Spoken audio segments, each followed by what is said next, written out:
उस गांव का नाम था पुरंदरपुर। क्या नाम था? पुरंदरपुर में एक ब्राह्मण रहते थे। उच्च वशिष्ठ कुल में ब्राह्मण का जन्म हुआ। थे तो ब्राह्मण, शिखा सूत्र भी रखते थे, तिलक भी लगाते थे, लेकिन ब्राह्मणों जैसा स्वभाव नहीं था, केवल स्वरूप था। एक बात याद रखिएगा, जात पात पूछे नहीं को, हरि को भजे सो हरि को हो। कितनी बार ऐसे ऐसे भक्त हैं जो जाति में भले ही श्रेष्ठ नहीं है, पर ठाकुर जी ने उनको ब्राह्मणों से भी ज्यादा महत्व दिया है। श्री तुकाराम जी महाराज वे ब्राह्मण नहीं थे, पर श्री तुकाराम जी का अभंग सुनकर के छत्रपति श्री शिवाजी महाराज भी उनके सामने हाथ जोड़ करके बैठ जाते थे। श्री तुकाराम जी महाराज ऐसे भक्त थे कि उनके लिए श्री पंडरीनाथ भगवान मचल जाते थे उनको देखने के लिए।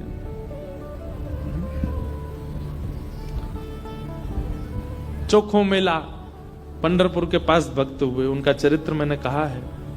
कैसे अद्भुत भक्त, श्रेष्ठ जाति के नहीं थे संसार के लिए, पर ठाकुर जी के लिए। ठाकुर जी आप किस वर्ण में जन्मे हो इससे ठाकुर जी को ज्यादा फर्क नहीं पड़ता, पर जहां भी जन्मे हो आपका स्वभाव कैसा है वो ठाकुर जी देखते हैं। आपका व्यवहार कैसा, आपकी विचारधारा कैसी। तो ये उन भक्तों के लिए जिनका स्वभाव अच्छा नहीं है, जिनका व्यवहार अच्छा नहीं है, जिनके विचार अच्छे नहीं है, वो भक्त बहुत ध्यान से सुनिएगा इस कथा को। तो पुणे के पास में एक गांव है पुरंदरपुर, वहां पर एक ब्राह्मण रहते थे। स्वरूप ब्राह्मणों का था पर स्वभाव वैश्यों का।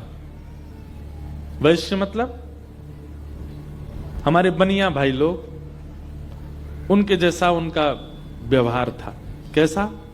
व्यापार करते थे, धन देते थे, उस पे क्या बोलते हैं उसको, ब्याज पे, ब्याज पे धन देते थे लोगों को। और अपना गल्ला खोल रखा था, गल्ले पे बैठते थे। ब्राह्मण का नियम है संध्योपासन करना चाहिए, यज्ञ करना चाहिए, अध्ययन करना चाहिए, ग्रंथों का अवलोकन करना चाहिए, पर ये सब कुछ नहीं करते थे। सुबह उठे, केवल तिलक लगाया, स्नान स्नान करके चोटी शिखा बांधी और सीधे अपने गल्ले पे पहुंच जाते थे। उनको दिन भर का यही, क्या देना है देते रहो।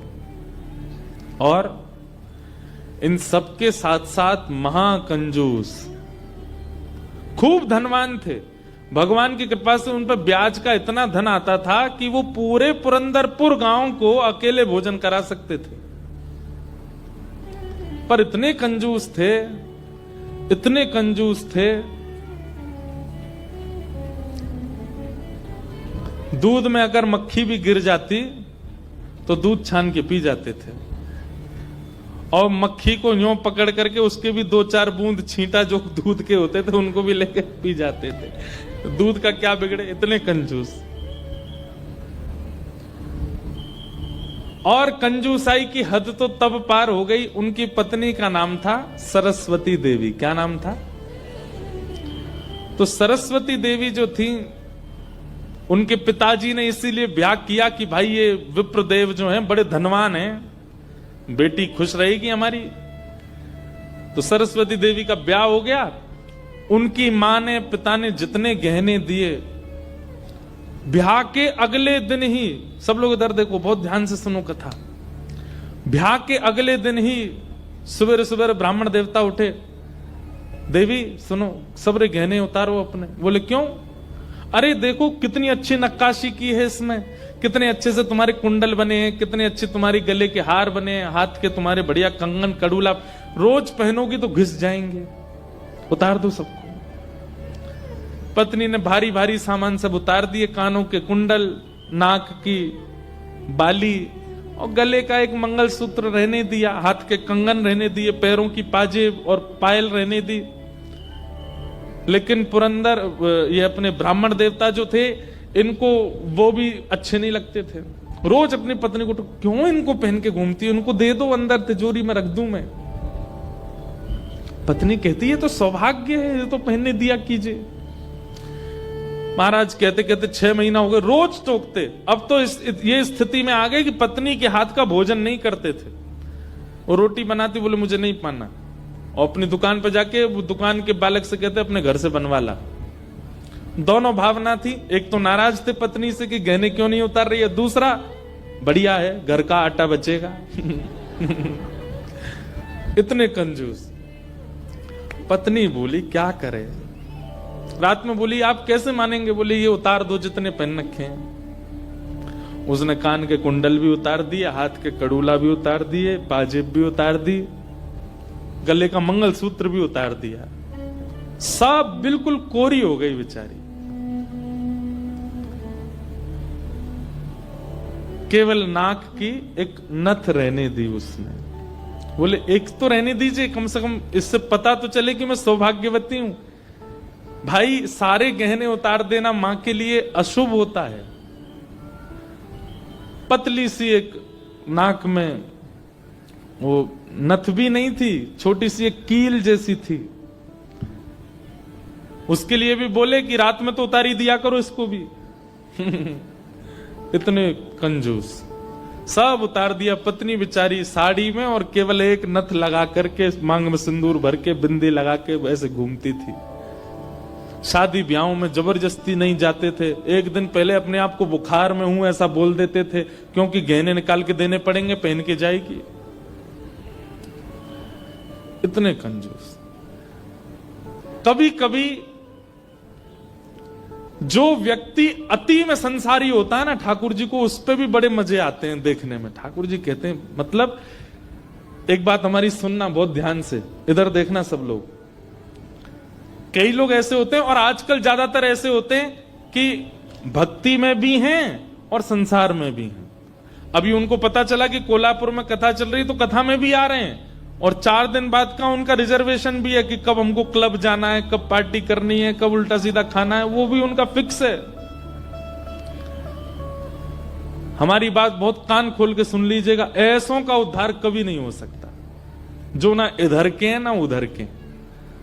हम अपनी कथा में स्पष्ट कहते हैं, एक थौर पकड़ो, या तो ठाकुर जी को ही पकड़िए, और संसार में अगर जाना बहुत रुचिकर लगता है तो उसी को ही पकड़िए। ये बीच में मत घूमा कीजिए। कथा हुई तो यहां आ गए, और कभी कुछ उल्टे सीधे काम हुए तो वहां भी चले गए।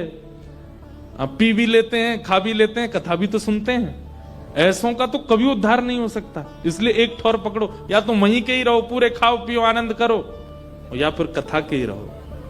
वैष्णव हो जाने का कम से कम इतना तो आप पालन कर सकते हैं कि जहां भगवत चर्चा नहीं है, जहां भगवदीय लोग नहीं है, जहां पर ऐसी व्यवस्था नहीं है, वहां से थोड़ा परहेज करो, वहां नहीं जाना है।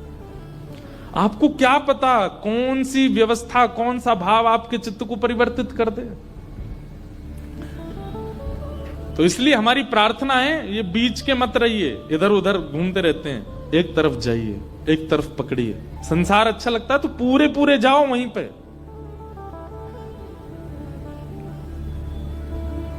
तो कभी कभी ठाकुर जी पूरे पूरे संसारियों पे भी ठाकुर जी रीझ जाते हैं। ठाकुर जी बोले, भाई ये ब्राह्मण देवता बड़ा बहुत अच्छा लग रहा हमको। क्यों? बोले इतना कंजूस तो हमने कभी नहीं देखा है, बहुत भयंकर कंजूस है। ठाकुर जी का मन आ गया उस पर। अच्छा, जो पत्नी थी ना सरस्वती देवी, वो बड़ी भक्ता थी।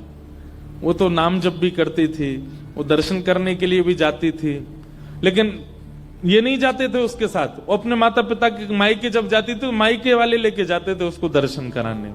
ये तो कभी नहीं लेके जाते थे, तो कंजूस थे, खर्चा होगा। और मायके भी खुद नहीं लेके जाते, इनके भाइयों से बोल देते तुम्हें ही आके ले जाओ, उसमें भी खर्चा ना हो मेरा। सोचो कितनी ऊंचे लेवल के कंजूस। तभी ठाकुर जी का मन आ गया, इस पे तो इसको देखूं मैं एक बार। और हमारे श्री पंडरीनाथ भगवान, श्री विठल भगवान एक दीनहीन से ब्राह्मण का रूप धारण किया। फटी सी धोती पहनी, कुचैली मैली सी कुर्ता पहने, और पुराना काला सा जनेऊ धारण किया, और महाराज ऐसी तिलक सा लगा करके बिल्कुल दीनहीन, झुर्रियां पड़ रही हैं मुखमंडल पर, और ऐसे हाथ जोड़ते भये इनके दुकान पर पहुंच गए। रूप रंग देख करके ही पहले तो ब्राह्मण देवता समझ गए, बोले अरे ये और आ गया, ये कुछ देना वेना तो है नहीं, मांगेगा। कहो तन पे नहीं लगता, चल दिए कलकत्ता, क्या करने आए हो? ठाकुर जी बोले बहुत गरीब ब्राह्मण हूं मैं, मेरी बेटी का ब्याह होने वाला है, अपनी पुत्री का ब्याह करना है मुझे, और मुझे ब्याह के लिए थोड़ी व्यवस्था चाहिए धन की। आप तो बहुत बड़े धनवान सेठ हैं, कृपा कर दीजिए ना, कुछ दे दीजिए मुझको, मैं अपनी बेटी का ब्याह कर दूंगा और थोड़ा ठीक हो जाएगा। या तो धन दे दीजिए, नहीं तो कुछ सामान दे दीजिए, सामग्री दे दीजिए, मैं उसी से कुछ ना कुछ तो व्यवस्था करूं। तो ये जो ब्राह्मण थे ना, ये जबरदस्ती रफू की हुई धोती और कुर्ता पहन के जाते थे कि कोई मांगने वाला आ जाए तो उसको दिखा दूं, देखो मेरे खुद के कुर्ता फटे, मैं तुमको कहां से दूं। तो ठाकुर जी को दिखाने लगे, ये देखो मेरी धोती यहां से उधरी हुई है, मेरा कुर्ता यहां से फटा हुआ, कैसे तुमको दूं, मैं खुद नहीं अपने नए खरीद पा रहा, तुमको कहां से दूं भाई। ये सब तो केवल बाहर का दिखावा है, मेरे पे कोई पैसा वैसा कुछ नहीं है, दूसरों का धन ले रखा है मैंने। भैया चलते बनो, कहीं और जाओ, किसी और से मांगो, भगवान करे तुम्हारी बेटी का ब्याह बहुत अच्छा हो। बोले मुझे या तो धन दीजिए, नहीं तो मैं यहीं बैठा रहूंगा। ठाकुर जी जिद पे आ जाएं तो उनको कौन हटावे। ठाकुर जी वहीं बैठ गए द्वार पे, बोले मुझे धन दो, ऐसे तो नहीं जाऊंगा, मैं आपके दर पे आया हूं, कुछ तो लेके जाऊंगा, मेरी बेटी का ब्याह है। अंत में हार करके ब्राह्मण बोला, देखो मैं ऐसे नहीं देता हूं, कुछ लाओ, मेरे पास गिरवी रखो, पैसा ले जाओ, और जब पैसा हो जाए तो पैसा देके अपना सामान ले जाना, तुम पे है कुछ देने के लिए। ठाकुर जी बोले मुझ पे तो कुछ भी नहीं है, मुझसे कुछ काम करा लीजिए दुकान में, मैं ये कर दूंगा, आपकी साफ सफाई कर दूंगा, इतना कर सकता हूं, उसके बदले कुछ दे। बोले उसकी जरूरत नहीं है, सब है नौकर चाकर मेरे पास, मैं तुम्हें बस इतना कह सकता हूं, कोई मूल्यवान सामग्री दो, पैसा ले जाओ, और जब पैसा हो जाए तो पैसा वापस दे के सामग्री ले जाना। मतलब इतना भी दान नहीं कर सकता मैं। ठाकुर जी बोले ठीक है, मैं जाता हूं, कुछ ढूंढ के लाता हूं। ठाकुर जी भी इतने खेलते हैं, ठाकुर जी जैसा खिलाड़ी नहीं है दुनिया में, इतना बड़ा खिलाड़ी कोई नहीं हो सकता। ठाकुर जी गए उस ब्राह्मण देवता के घर, और घर जाकर के द्वार पे खड़े होकर रोने लगे। इतना रोए, भीतर से सरस्वती देवी निकल के आई।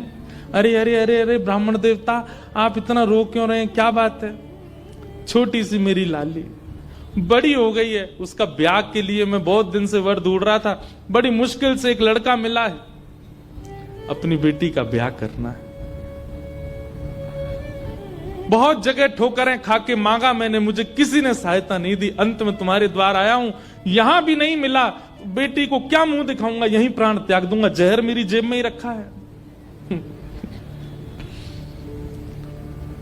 सरस्वती देवी तो बेचारी बड़ी भावुक, भक्त का इस स्वभाव है कि वो दूसरे की पीड़ा देख ही नहीं पाएगा, तब समझो वो भक्त है। जो दूसरे की पीड़ा देख ले और देख करके भी बिल्कुल उसका मन घबराए ना, मन बिल्कुल नेत्र सजल ना हो, समझना उसमें भक्ति भाव उचित है नहीं। सरस्वती देवी तो रोने लगी, आंखें लाल पड़ गई। बोले भगवान, मेरा मन अगर मुझ में सामर्थ होती मैं पूरा घर आपको दे देती, पर मैं क्या करूं? मेरे पतिदेव इतना प्रतिबंध लगा के रखते हैं कि मैं स्वयं ऐसे रहती हूं, मैं आपको क्या दूं? ठाकुर जी तो इतने पछाड़ खा के गिर पड़े, अरे हाय राम, अब तो मैं जहर खाना ही पड़ेगा, निकालू कहां है?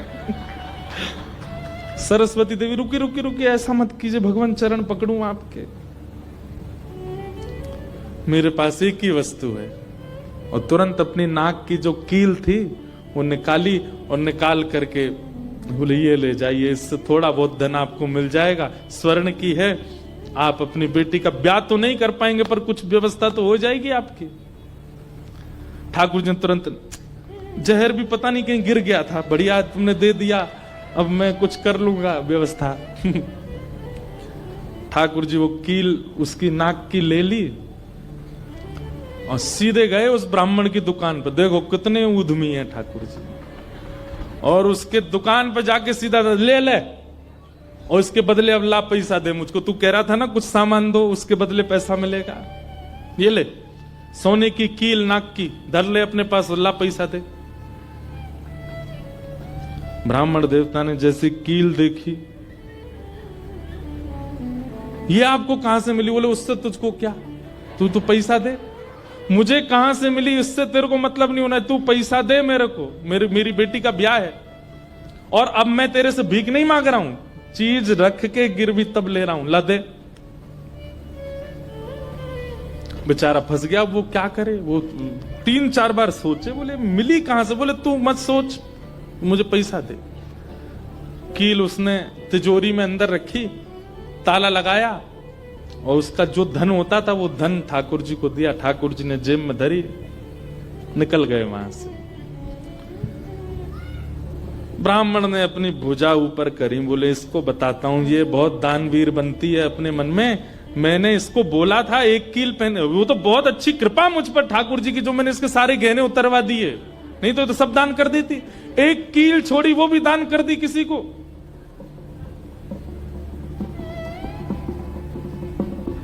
पहुंच गए। अब यहां वो ब्राह्मण जा ही रहा था अपने घर, उससे पहले दुकान का जो मुनीम था वो बेचारा सरस्वती देवी को बहुत मानता था, कभी कभी सहायता कर देती होंगी उसकी। वो सेठ जी से, इनसे ब्राह्मण देवता से पहले ही दौड़ के गया और जाके बोला मैया आज बचो आप। बोले क्यों, आपने कोई कील दी थी किसी को? बोले हाँ दी तो थी, एक ब्राह्मण के ब्याह के लिए दे दी थी। क्या हो गया? उसने जाके वो आपके पतिदेव को ही दिया और बदले में ले गया पैसा। सरस्वती देवी हाय नाथ अब नहीं बचूंगी, वो तो बहुत डांटेंगे। बोले वो आ रहे हैं, दुकान बंद कर दी उन्होंने, वो सीधे धोती चढ़ाए ऊपर चले आ रहे हैं सीधे, आप बचो। सरस्वती देवी बोली कहां जाऊं?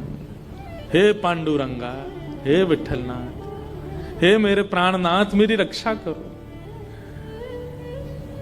ये कैसा नियम आपने मेरे आज जीवन में पहली बार तो कुछ दान किया, वो भी एक ब्राह्मण बेचारा अपनी हत्या करने पर तुला था तो मैंने किया।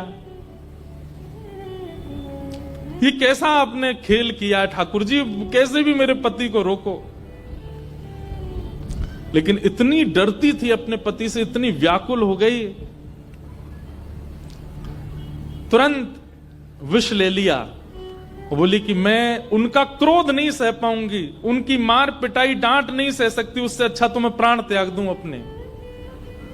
और श्री पांडुरंग भगवान विठल की सामने सुंदर चित्रपट था, उसी के सामने नेत्र सजल हैं, हाथ में विष का प्याला लेकर के और बस देखती जा रही है। बोले नाथ मैंने किसी और उद्देश्य से नहीं किया, केवल एक ब्राह्मण की पुत्री का ब्याह हो जाए इसलिए किया, मेरे पति मुझे छोड़ेंगे नहीं, इससे अच्छा मैं प्राण ही त्याग रही हूं। मुझे पता है शास्त्रों में प्राण आत्महत्या करना जघन्य अपराध है, पर मेरे पास और कोई उपचार नहीं है। और जैसे ही अपने मुख से लगा करके विषपान करने लगी, इतने में ही ऊपर से वो नाक की कील आकर के उसके पात्र में ही गिरी।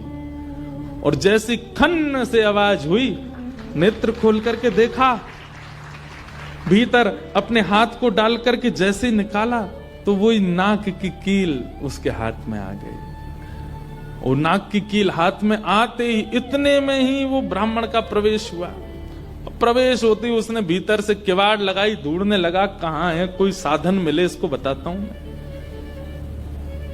पत्नी सामने खड़ी थी, कहिए कहिए, आज कुछ कहूंगा नहीं, आज तो करूंगा, तू बता तैने किसी को दान कैसे किया बिना मुझसे पूछे? तू क्या दान किया? तेरी नाक की कील कहां है बता। पत्नी ने अपना हाथ आगे किया, ये रे। उस ब्राह्मण ने जाकर के कील उठाई, तेरे पास कहां से आई? बोले मेरे पास ही थी। नहीं ये तेरे पास नहीं है, ये तो मेरे पास वहां रखी है तिजोरी में, भीतर चाबी मेरी यहां डली हुई है, तेरे पास कहां से आई? बोले मेरे पास ही है, अब बहुत दिन से पहनी हुई थी, साफ करने के लिए उतारी थी थोड़ी सी। ऐसा हो ही नहीं सकता है, मैंने इसके बदले मूल्य दिया है एक ब्राह्मण को, और ये मेरी तिजोरी में रखी है, चाबी मेरे पास है। तो रुक, अभी रुक, मैं अभी जाता हूं। और कील अपने संगी लेके गया। गए, जाकर के दुकान खोली, चाबी लगा करके खोली, तिजोरी जैसी खोल करके देखा, उसमें वो कील थी ही नहीं, वो हाथ में थी। ब्राह्मण बोला, ये कोई स्वप्न नहीं है, ये कोई अचंबा नहीं है, ये कुछ और है। नेत्र सजल हो गए, दौड़ करके घर आया। बोले, मुझे सच बताओ क्या हुआ। पत्नी बोली, सच बताऊं? बोले, हाँ, मैंने ही ब्राह्मण को दी थी। हाँ, वो ब्राह्मण वृद्ध सा, उसके कुर्ते फटे थे, उसकी धोती उधरी सी थी। बोले, हाँ, उसी को दी थी, वो मुझे दे के गया था और मैंने ये तिजोरी में रखी। तो फिर तेरे पास आई कैसे? बोले, मुझे जब पता चला कि आप क्रोध करके आएंगे और मेरे को बहुत सुनाएंगे, डांटेंगे, मारेंगे, तो मैंने सोचा कि मैं इससे अच्छा तो अपने प्राण त्याग दूं। और मैं पांडुरंग के सामने रोते हुए विष लेकर के हाथ में पीने को हुई, इतने में ही आपका घुसना हुआ और ऊपर ना जाने कहां से वो नाक की कील आकर के इसमें गिर पड़ी। ये किसी और ने नहीं, और वो ब्राह्मण कोई और नहीं, साक्षात पांडुरंग ही थे, वही आए थे, वही आए थे, वही ये सारी लीला करके गए हैं। मैंने जीवन भर भजन किया, जीवन भर विचार किया, दान करूं, पुण्य करूं, सत्कर्म करूं, यज्ञ करूं, पर आपने मुझे कभी अनुमति नहीं दी। अरे, दुनिया के लोग कमाते हैं और दान करते हैं, पर हम कितने भाग्यशाली हैं कि स्वयं पांडुरंगा आए और आकर के हमारे कमाए गए धन को स्वयं लेकर के दान करवा के गए, ब्राह्मण बन के स्वयं अपने हाथ में लेकर के गए। ये आप पर और मुझ पर कृपा है। उसी समय ब्राह्मण ने मन में सोचा, मैंने जीवन में एक कार्य भी अच्छा नहीं किया, मैंने जीवन में एक कृत्य भी ऐसा नहीं किया जिससे ठाकुर जी मुझसे प्रसन्न हो, लेकिन मैं इतना अधम, इतना पापी, इतना दुष्ट, इतना अयोग्य, फिर भी मुझे ठाकुर जी ने इस योग्य समझा। और योग्य क्या समझा? मेरी दुकान पर आकर के ठाकुर जी याचना कर रहे थे कि मैं कुछ दे दूं। मैं कितना बड़ा दुर्भाग्यशाली कि ठाकुर जी मेरे द्वार पर आए और मैंने कुछ नहीं दिया उनको, उनसे हट किया, उनसे कहा कि कुछ लेके आओ तभी तुमको दूंगा। मेरी वजह से ठाकुर जी को श्रम सहना पड़ा। कितने कृपालु हैं बंधुओं ठाकुर जी, आपके अवगुण नहीं देखते। मैं एक बात कथा में कहा करता हूं कि मानव में और परमात्मा में अंतर क्या है। मानव वो जो सब अत्यंत गुणवान में भी अवगुण देखता है, और ठाकुर जी कौन? जो अत्यंत अवगुणी में भी एक गुण देख लेते हैं। इसमें ये गुण है। हम आप कैसे हैं?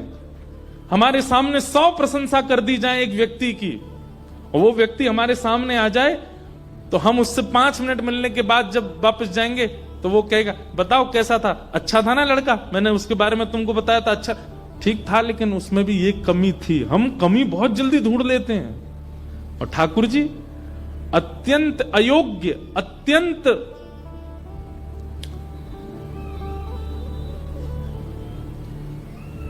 विचलित व्यक्ति में भी एक गुण खोज लेते, इसीलिए वो ठाकुर जी।